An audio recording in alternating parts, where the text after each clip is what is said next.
PhilHealth can already request the President to return the money, the 60 billion that were transmitted to PhilHealth, to the government for ANCO program funds. Ibalik na yan sa PhilHealth, and PhilHealth to expand its benefits, hire more people to answer for the needs of the health of our people. That will be all.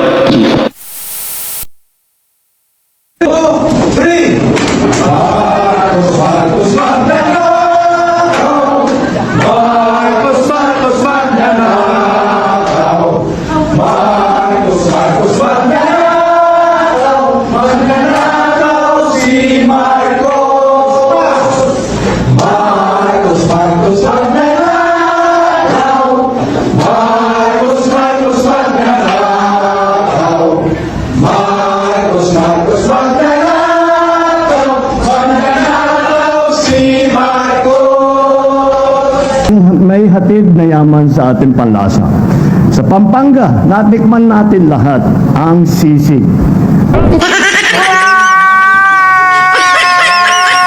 Ang galing! Ang galing!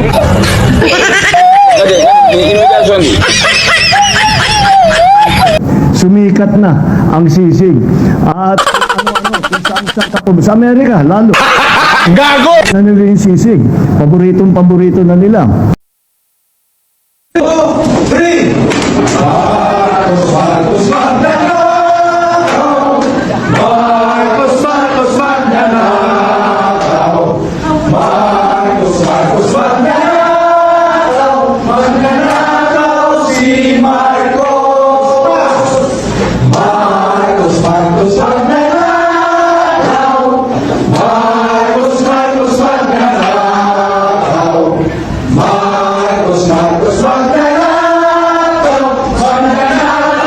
Ayaw, di ma.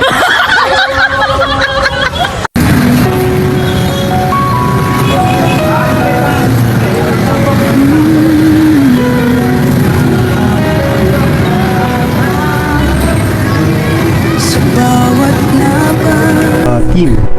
So, lalabas daw po 'yon sa court records either today. Pero napag-usapan po ba ninyo to ni Attorney Kaufman?